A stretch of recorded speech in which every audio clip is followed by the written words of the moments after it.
What is going on, guys? My name is Boss. Welcome to another video. Now, today we're gonna showcase another community replay, and this time it's between Tomb King and Norsca. Alright, so before we jump into the battle, just a little bit context behind the replay. So basically, Tomb King was leading by ShetlandApache, which is my dear clanmate. And he actually sent me 3 replays against the exact same dude, and this dude actually managed to beat Shetland in the other 2 replays. But one of them was Empire against Tomb King, where Empire actually brought Lumiluck and Hammer of Witches, and basically just sniped Tomb King Lord, the Tomb King leadership straight away. So I just figured this is the replay that's most interesting, and the other one was between Bretonnia and Greenskins, and I feel like it's just like I featured so many Greenskins against Bretonnia in my channel, and we all know how that is gonna comes down to. However, I feel like the matchup between Tomb King and Norsca is very interesting, because I just never had a chance to actually personally play much this matchup, and also I just really didn't see a whole lot of replays between these 2 factions. Now, with that cleared out, let's jump into the battle and start out with Norscan army composition. So, we have Moors of Savagery, the Skin Wolves Regiments of Renown. These guys are amazing. Very good melee defense, very good melee attack, regenerates, and also they are kind of vulnerable to fire. And also on top of 70 armor, they have 20% physical resistance. And besides all of this, they actually have frenzy, and also they have a whooping 30 bonus against nudge, which is like just absolutely insane. Like 30 bonus against nudge is amazing. It's probably one of the highest anti-large in the game, and that's that. And then alongside with the Moors of Savagery are the Beasts of Tashnar, which basically are the Norscan Warhounds regiments of Renown. What's good about these guys is they are actually also in anti-large, and they have an anti-large of 14, which is not too shabby at all. And they have frenzy as well, and they have 50 missile resistance. So basically, they are super fast, and the best role for them is chase down skirmishers because they have 50 missile resist. And then on the front, 2 Marauder Horsemen, just the regular ones. This guy has a 360 firing arc, can move while shooting, and just decent all around. And then for the main 9, we have 4 units of Marauder champions now. And 2 of them rank 2, 2 of them rank 1. Now, these guys are rarely picked by Norscan player. I know I used to pick them when I kind of just play a really infantry heavy style, but I just haven't really played Marauder champions for that often, because these guys, looking at stats, they're actually not too bad. They have 56 melee defense, which is huge, and also as Norscan infantry, they actually has this rage mechanic, which is boost their staying power further, and also they have 19 leadership, which is amazing. That's just encouragement by nearby units, flank secured, and other. And they have shield, and they have 20 charge balance. The weapon strength is okay, 9 AP is not bad as well. Like these guys, they are amazing, and I believe they trade down pretty well. They can beat up like swordsman stuff very well, but the thing is, against armored AP infantry, where they kinda just get outperformed. And then we have Wulfric the Wanderer on his big ass war mammoth, just looking absolutely gorgeous. and he's on the chair on top. And with the Hunt of Champions, Fight or Die, Sea Fan, Foe Seeker, and Rich Mechanic. And then, last but not the least, we have Miststalkers, Regiments of Renown, Female Warriors. These guys are very, very resilient to missile resistance, to missiles. That's 22%. I believe that's this, right? And then they have 110 armor. They do magic attack. On top of that, the Regiments of Renown version actually do armor thunder as well, which is huge.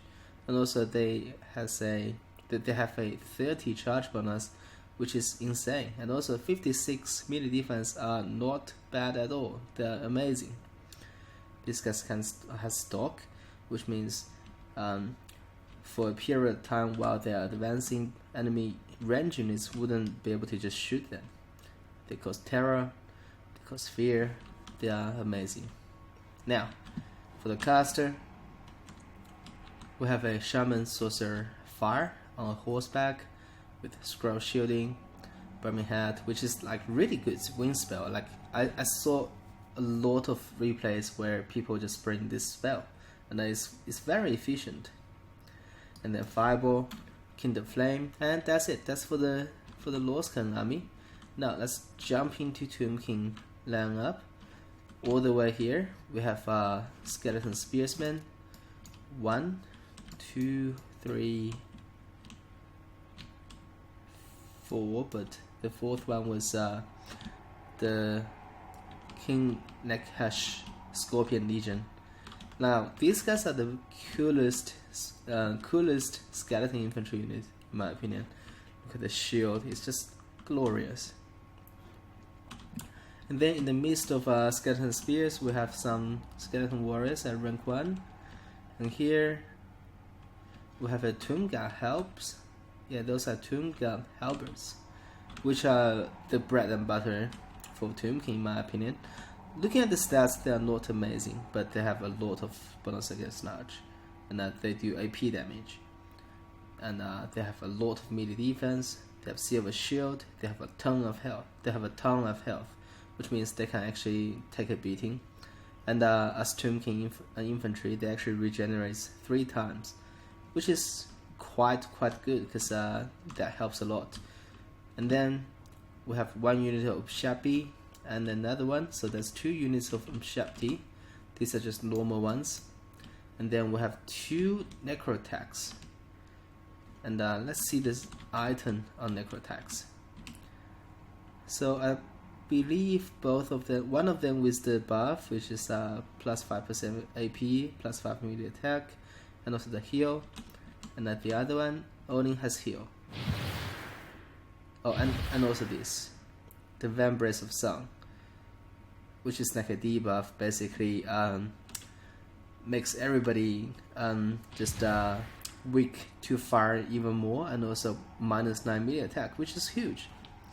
Now,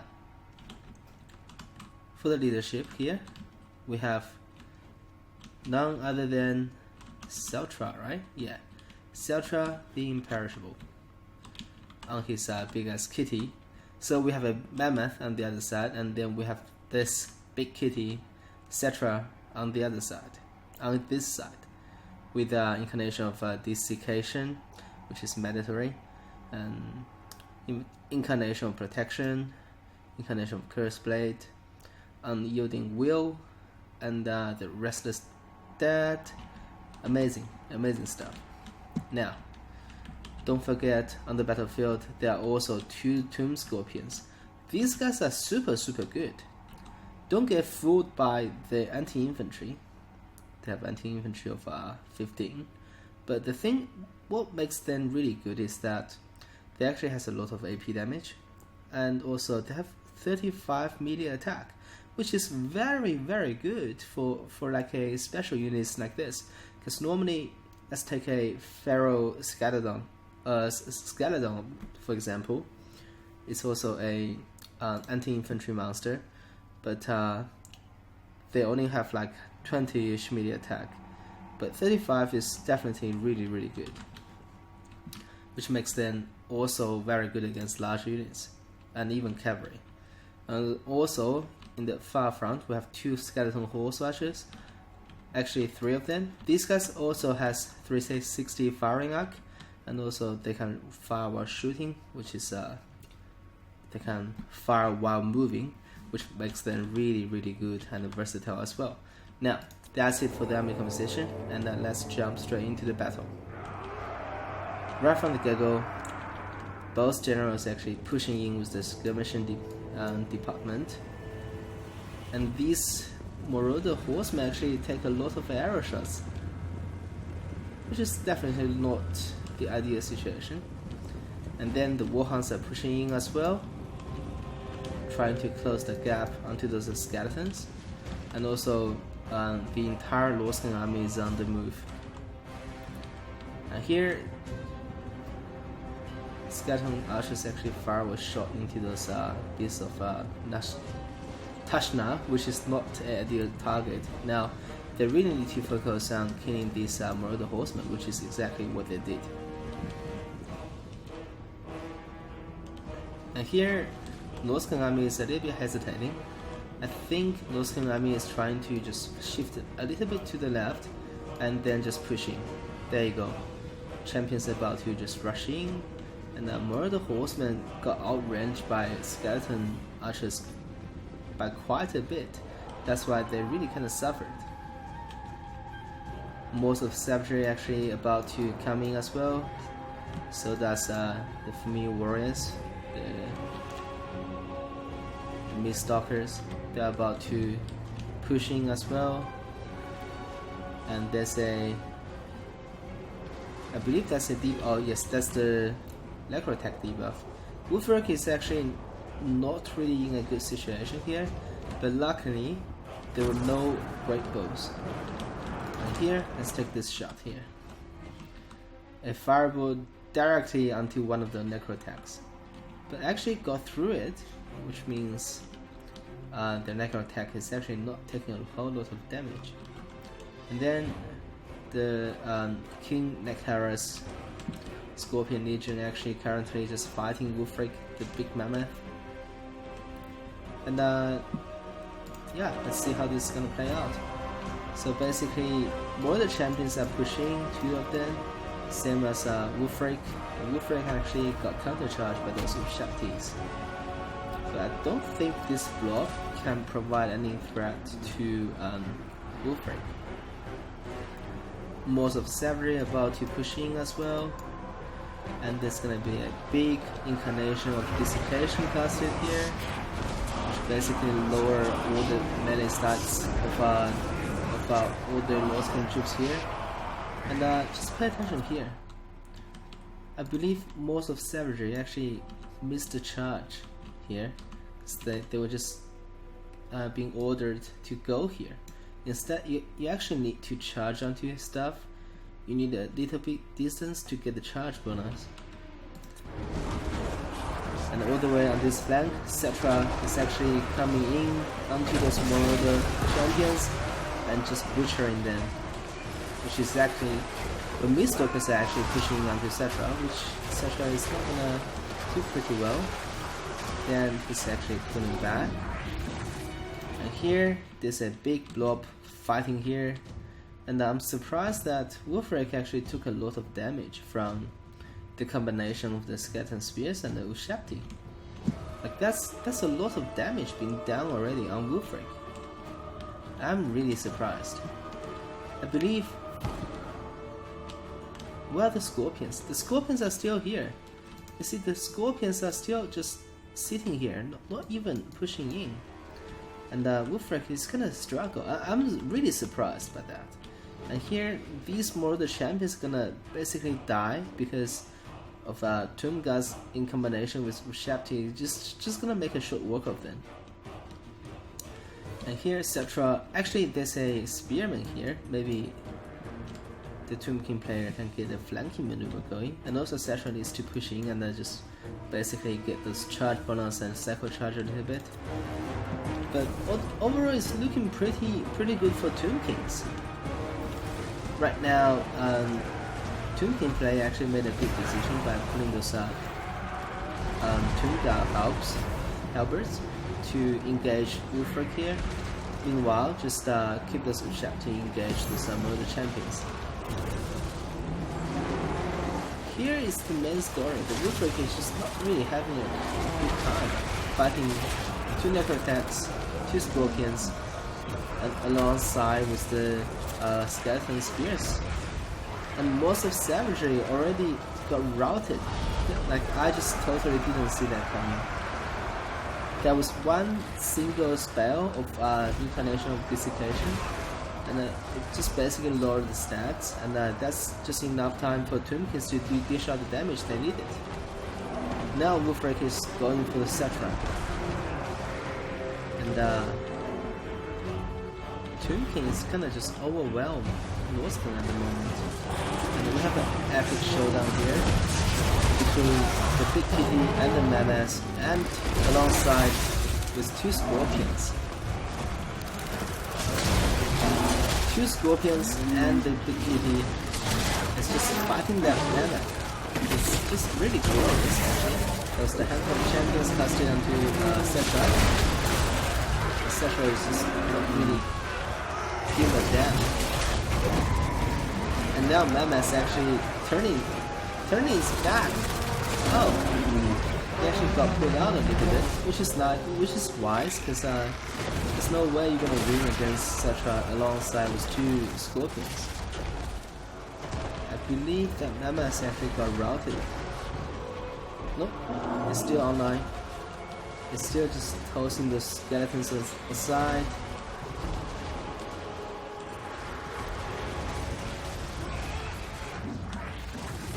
Really gorgeous though. Just stomping on those skeletons. And then there was some skeleton reinforcement coming as well onto the Mammoth. Just got stomped on as well. Miststalkers are here to support. And here Cetra actually came in again. This is an epic showdown between Cetra and the Wolfric.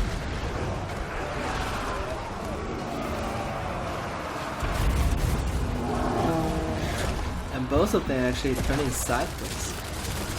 Now scorpions are coming in onto Wolfric alongside with Cetra again.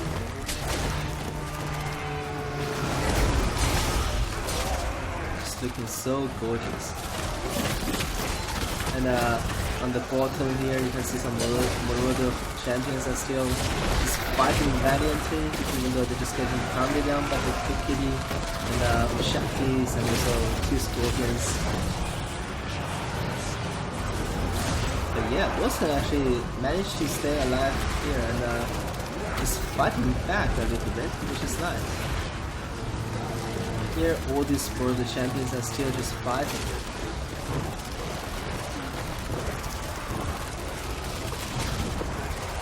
More Marauder champions got pulled back in, and that Mammoth actually got routed, I believe. And the scorpions are just butchering these Marauder champions. Wow, it's a little bit too much. And then on the battlefield, it's pretty much all that left for Norskans are just this tiny little pocket here. What's Wolfric? Wolfric actually got routed with only 1k hit points left. And 2 scorpions definitely gonna be enough against the Miststalkers. And not to mention one other unit of Shepti is actually about to push in here into this engagement. And I believe that will be a Tombkin victory quite soon. Actually, Wolfric managed to come back here, same as the Shaman Source of Fire. So there's another fireball coming, just hitting this clump of Sheptis.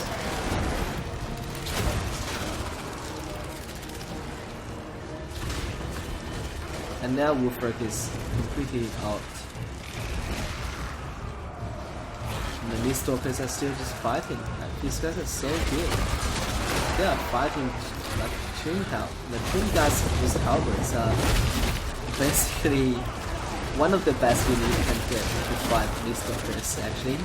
And alongside with two Tomb Scorpions it's really just a matter of time. But Wolfrake actually came back and he's gonna provide some valiant fight, and he's gonna just go for that good kitty again. There you go, Hunter of Champions got popped, and the Wolfrake actually charged onto etc. Stomped onto that good kitty, and that's it. A Pyrrhic victory for the Tomb Kings. Now, let's jump onto the scorecard and see how this game actually played out. So basically, Wolfrake and the Mammoth did a lot of work. 130 kills, definitely not too bad. Shaman Sorcerer actually killed almost 100 units just with Fireball. I maybe missed a Burning Head, but that's a lot of kills. More of the champions, I'm not too sure here actually.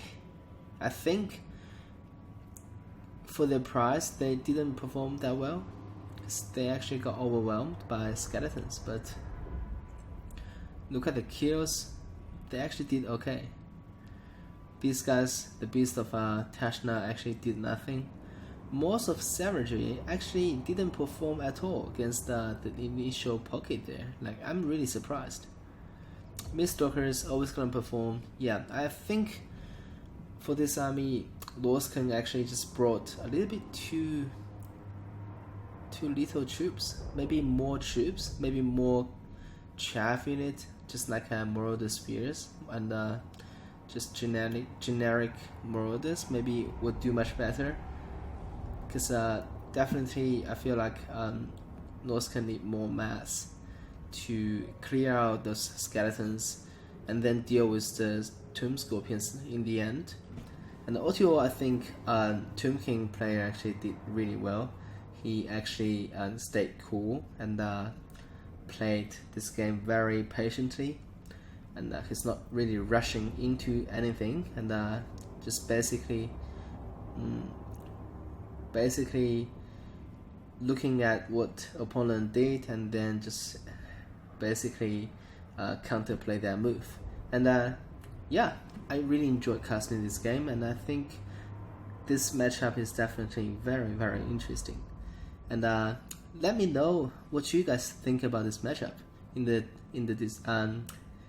comments below. And then for now, Warhammer signing off.